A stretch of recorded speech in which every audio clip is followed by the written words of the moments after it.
আজ সময় এসেছে সাজাতে হবে এই দিনের বাগান।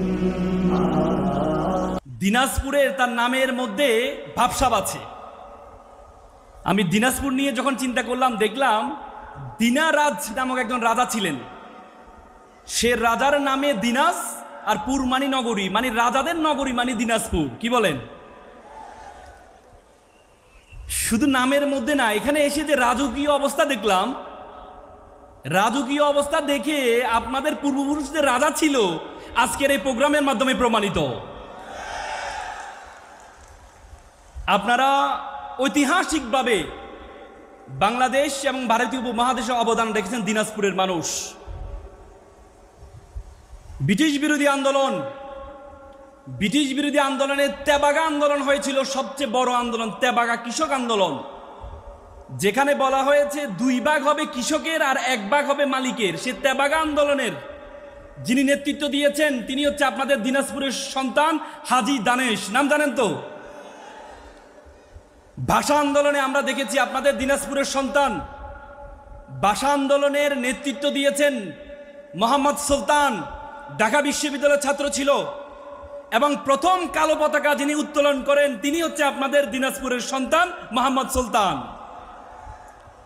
শুধু কি ভাষা আন্দোলন, মুক্তিযুদ্ধে আমরা দেখেছি মুক্তিযুদ্ধের সেক্টর কমান্ডার ছিলেন মুক্তিযোদ্ধা নুরুজ্জামান, তিনি সেক্টর কমান্ডার ছিলেন, তিনি আপনাদের দিনাজপুরের কৃতি সন্তান। এবারের জুলাইয়ে বিপ্লবে দ্বিতীয় স্বাধীনতা যেটিকে বলি, সেই স্বাধীনতায় 10 জন তরুণ জীবন দিয়ে এই বাংলাদেশকে নতুন বাংলাদেশ তৈরি করেছে। এজন্য আমি ছোটবেলা একটা কবিতা বলেছিলাম যে নামের বড়াই করো না তো নাম দিয়ে কি হয়, নামের মাঝে পাবে না তো সকলের পরিচয়। আজকে দিনাজপুরে এসে আমার বলতে হচ্ছে যে নামের বড়াই করো তোমরা, নাম দিয়ে সব হয়, নামের মাঝে পাবে দিনাজপুরের পরিচয়। আমি সর্বপ্রথম অভিবাদন জানাই চিরিবন্দর ফাউন্ডেশন, যদি চিরিবন্দর ফাউন্ডেশনকে এত চমৎকার একটি আয়োজন করার জন্য। চাইনিজরা বলে থাকেন তুমি যদি 1 বছরের ফলাফল চাও তাহলে তুমি মাছ চাষ করো, তুমি যদি 10 বছরের ফলাফল চাও তাহলে তুমি গাছ রোপণ করো, আর তুমি যদি 100 বছরের ফলাফল চাও তাহলে তুমি মানুষ চাষ করো।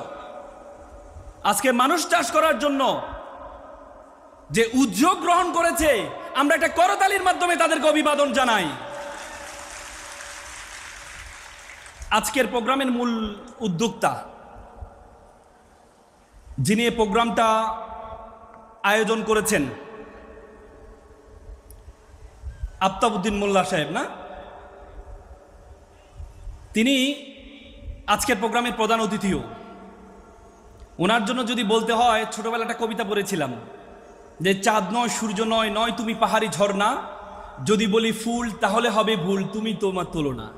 আজকে ওনার জন্য আমরা সকলে মিলে বলতে পারি যে চাঁদ নয় সূর্য নয়, নয় আপনি পাহাড়ি ঝর্ণা, যদি বলি ফুল তাহলে হবে ভুল, স্যার আপনি আপনার তুলনা, আপনি আপনার তুলনা।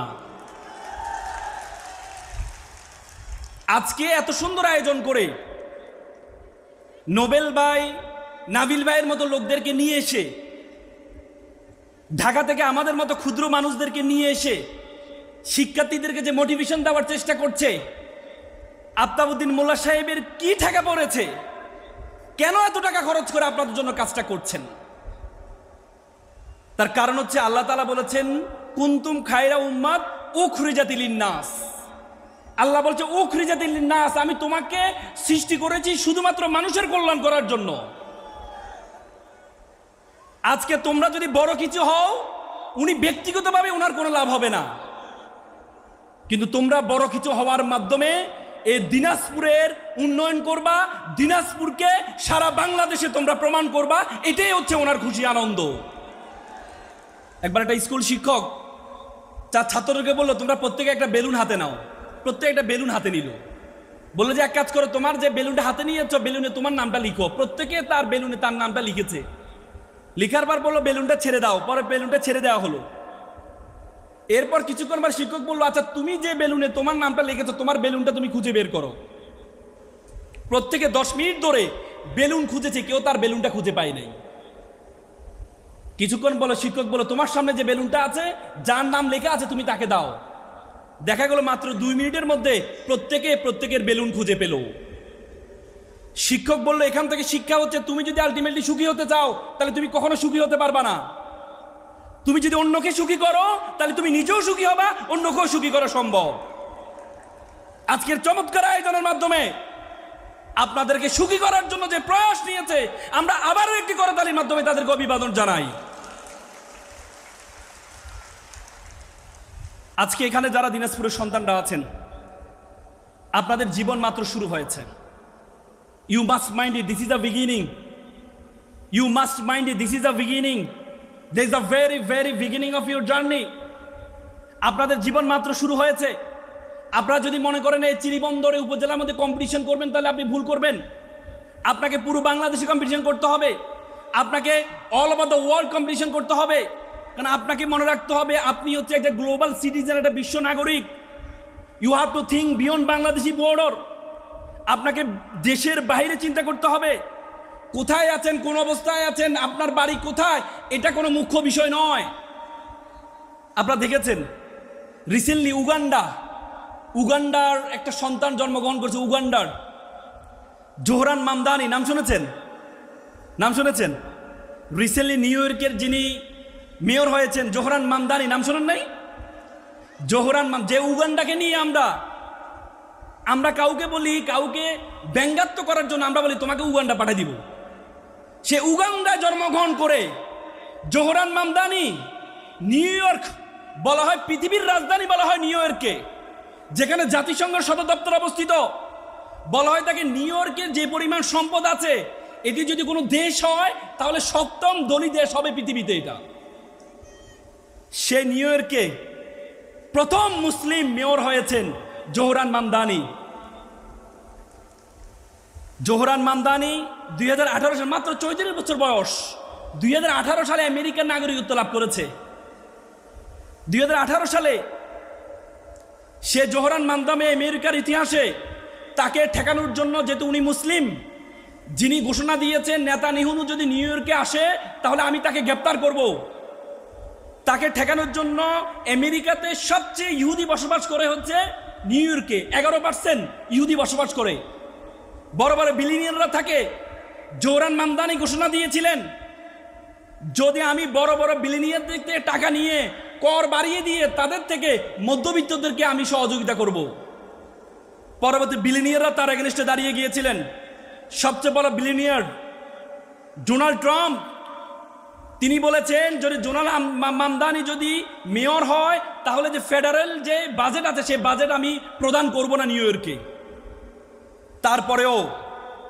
তারপরেও তাকে বিতর্কিত করার জন্য যে স্ট্যাচু অফ লিবার্টি দেখেছেন আপনারা, স্ট্যাচু অফ লিবার্টিতে বোরকা পরানো হয়েছে তাকে বিতর্কিত করার জন্য। উনি যদি ক্ষমতায় আসে তাহলে সকলকে বোরকা পড়তে হবে, এভাবে তাকে নেগেটিভ অ্যাপ্রোচ দেওয়া হয়েছে।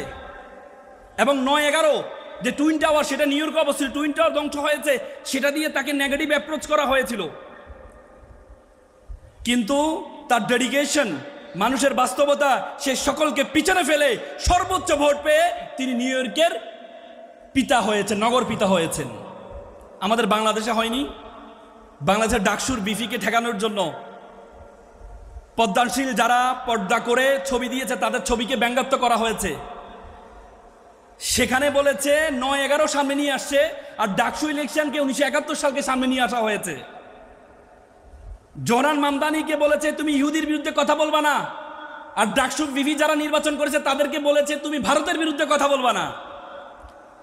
কিন্তু ছাত্র জনতা তার ডেডিকেশনের কারণে প্রত্যেক জায়গায় ইসলামের বিজয় হয়েছে। 3টি কারণে এই বিজয়টা হয়েছে, 3টি কারণে।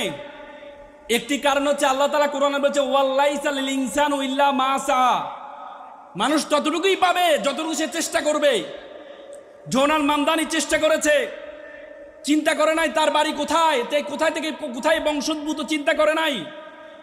সে চিন্তা করে নাই তার বাড়ি চিরিবন্দর, এটি চিন্তা করে নাই। সে চিন্তা করে নাই তার বাড়ি উত্তরবঙ্গে দিনাজপুরের চিরিবন্দর, চিন্তা করে নাই। সে চিন্তা করেছে আমি নির্বাচনে দাঁড়িয়েছি, আমাকে এগিয়ে যেতে হবে, পিছনে কি সামনে কি আমি কোনো কিছু তাকাবো না। কারণ আল্লাহ কোরআনে বলেছে ওয়াল্লাইসা লিল ইনসানু ইল্লা মা সা, মানুষ ততটুকুই পায় যতটুকু সে চেষ্টা করে। আজকে শিক্ষার্থীরা এখান থেকে তোমাদের শিক্ষা নিতে হবে, এখান থেকে তোমাদের শিক্ষা নিতে হবে, চেষ্টা করতে হবে। তুমি চেষ্টা করলেই তুমি সফলতায় যেতে পারবা।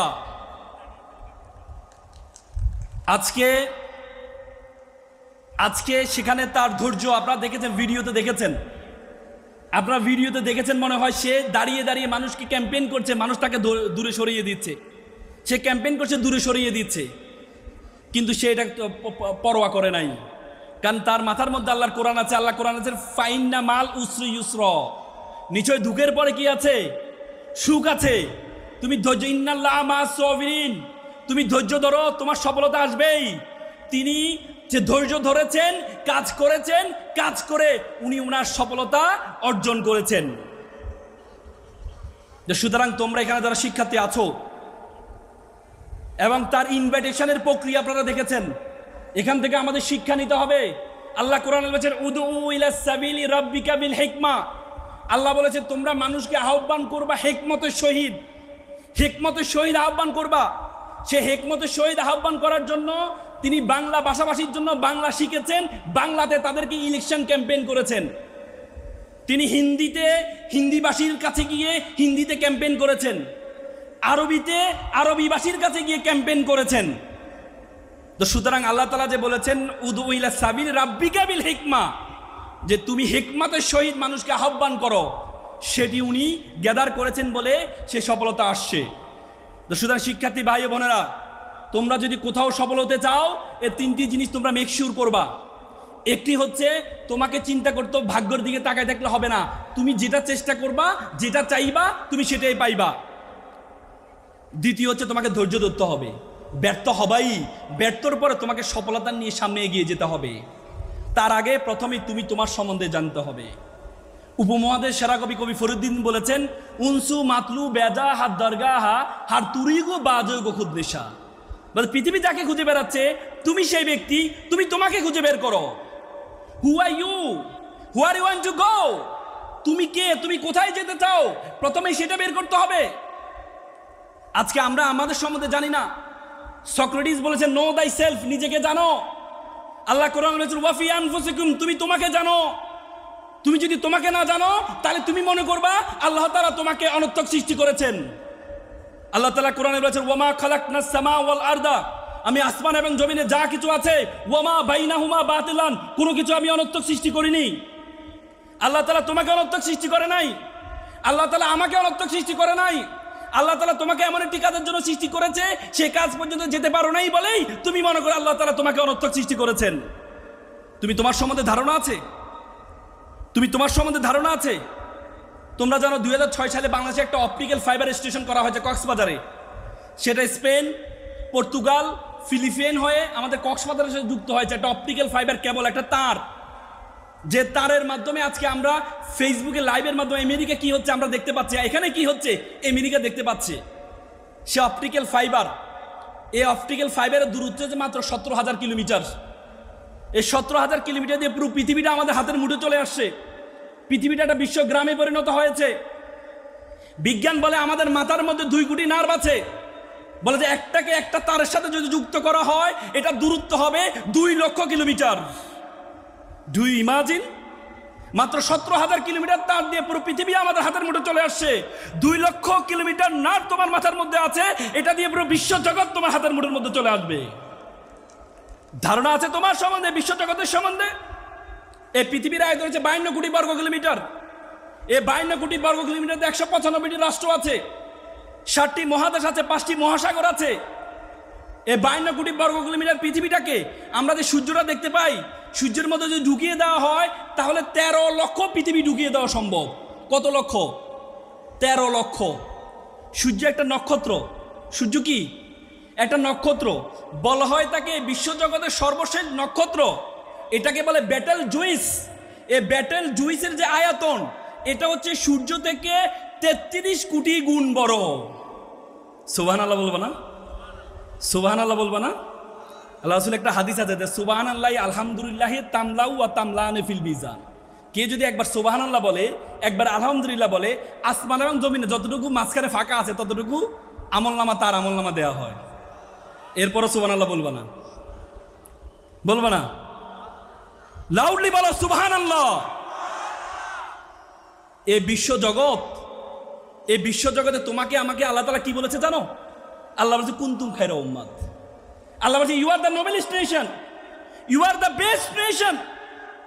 আল্লাহ বলেছে বিশ্ব জগতে যা কিছু আছে আমি সবকিছু তোমার জন্য সৃষ্টি করেছি, তোমাকে আমি আশরাফুল মাখলুকাত হিসেবে সৃষ্টি করেছি। আল্লাহ তাআলা কোরআনে বলেছে হুয়াল্লাযী খালাকালাকুম মা ফিল আরদি জামিআ। আল্লাহ বলেছে আসমান জমিনে যা কিছু আছে সবকিছু আমি তোমার জন্য সৃষ্টি করেছি। আর তোমাকে আমি কেন সৃষ্টি করেছি? ওয়ামা খলাকতুল জিন্না ওয়াল ইনসা ইল্লা লিয়াবুদুন। আর তোমাকে আমি সৃষ্টি করেছি শুধুমাত্র আমার ইবাদত করার জন্য। I created everything for you and you are created only for the worship of Almighty. পৃথিবীর যা কিছু আছে আমি সবকিছু তোমার জন্য সৃষ্টি করেছি, আর তোমাকে আমি সৃষ্টি করেছি শুধুমাত্র আমার ইবাদত করার জন্য। What is the meaning of ইবাদত? What is the meaning of worship? ইবাদতের সংজ্ঞা কি? আমরা মনে করি শুধু নামাজ পড়া ইবাদত, রোজা রাখা ইবাদত, হজ করা ইবাদত। আল্লাহ তাআলা কোরআনে 82 বার নামাজের কথা বলেছেন। 82 জায়গায় আল্লাহ জ্ঞান অর্জন করার জন্য বলেছেন। ইসলামের প্রথম স্লোগান ছিল ইকরা, পড়ো। ইসলামের প্রথম স্লোগান পড়ো। আল্লাহ রাসূলকে বলেছেন কুল হাল ইয়াস্তাবিল্লাযীনা ইয়ালামুনা ওয়াল্লাযীনা লা ইয়ালামুন। যারা জানে, who knows and who doesn't know, all are not same. যারা জানে এবং যারা জানে না তারা এক নয়। আল্লাহ তাআলা তোমাকে পড়াশোনার কথা এমফেসাইজ করেছেন, জ্ঞান অর্জন করার জন্য এমফেসাইজ করেছেন। ইচ অ্যান্ড এভরি রিলিজিয়ন, এখানে হিন্দু ধর্মের ভাই বোনরা এখানে আছো, তোমাদের বেদ আছে, ঋগ্বেদ, যজুর্বেদ, অথর্ববেদ, সমবেদ, মহাভারত, রামায়ণ। আমার পড়ার সুযোগ হয়েছে। ঋগ্বেদের 3 নম্বর অনুচ্ছেদে বলা আছে শত বিদ্যাত অতমসি, মানে বিদ্যা হচ্ছে সবচেয়ে বড় উপাসনা, সবচেয়ে বড় পূজা, বিদ্যা অর্জন করা। এবং এখানে অনেক খ্রিস্টান ভাই বোনরা আছেন।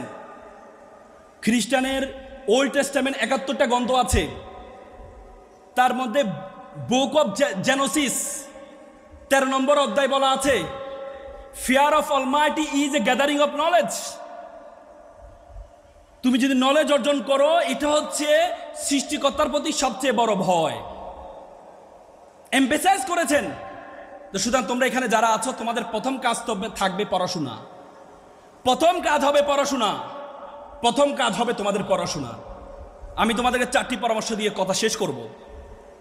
তোমরা যারা এখানে আছো, তোমাদের চিন্তা ভাবনা একটু ছোট চিন্তা ভাবনা করো সবসময়। কারণ তোমরা এলাকা কেন্দ্রিক চিন্তা করো। বলে যে man is product of on environment. মানুষ তার পরিবেশের সৃষ্টি। মানুষের এই 15 কিলোমিটারের মধ্যে, গণ্ডির 15 কিলোমিটারের মধ্যে যতটুকু আছে, এই 15 কিলোমিটারের মধ্যে যা কিছু ঘটে মানুষ এটা নিয়ে চিন্তা করে, এর বাইরে চিন্তা করতে পারে না, এর বাইরে চিন্তা করতে পারে না। কিন্তু তোমাকে স্বপ্ন দেখতে হবে অনেক বড়, তোমাকে স্বপ্ন দেখতে হবে অনেক বড়। একবার একটা বাবার ছেলে চিড়িয়াখানা গেল। চিড়িয়াখানা গিয়ে দেখে, বাবা ছেলে দেখে ছোট ছোট হাতি, তার পায়ে চিকন শিকল লাগানো আছে, আর বড় হাতি তার পায়ে চিকন শিকল লাগানো আছে। ছোট ছোট হাতি শিকলটা ছেঁড়ার চেষ্টা করছে, আর বড় হাতি স্তব্ধ হয়ে দাঁড়িয়ে আছে। তো ছেলে বাবাকে বলল, বাবা এই যে ছোট হাতি, বড় হাতি যে শিকলটা লাগানো আছে, ওরা তো টান দিলে শিকলটা ছেড়ে যায়, ওরা টানছে না কেন? তো বাবা বলে ঠিক আছে, ক্যাটেরকে একটু জিজ্ঞেস করি। পরে ক্যাটেরকে জিজ্ঞেস করা হয়, আচ্ছা বলো তো, এরা তো টান দিলে এটা ছিঁড়ে দেয়, টানছে না কেন? তখন কেয়ারটেকার বললো, এরা যখন ছোট ছিল, এই ছোট হাতির মতো ছিল, এরা এটাকে টেনে ছেঁড়ার চেষ্টা করেছে, তখন তারা পারে নাই, তাদের মাথার মধ্যে সেট হয়ে আছে। তখন যেহেতু পারেনি, আমার দ্বারা আর পারা সম্ভব না। তোমাদের মাথার মধ্যে সেট হয়ে আছে, তোমার ভাই চেষ্টা করেছে, তোমার বোন চেষ্টা করেছে, তোমার কাকা চেষ্টা করেছে, তোমার চাচা চেষ্টা করেছে, তারা পারে নাই। তারা মেডিকেলে ভর্তি হতে পারে নাই, তারা দিনে হাজি দানেশে পড়তে পারে নাই, তারা ঢাকা বিশ্ববিদ্যালয়ে পড়তে পারে নাই, তারা রংপুর মেডিকেলে পড়তে পারে নাই। সুতরাং তুমিও পারবা না, এই মাথার মধ্যে সেট হয়ে আছে। সেটাকে ছিঁড়তে হবে, সেটাকে ছিঁড়তে হবে।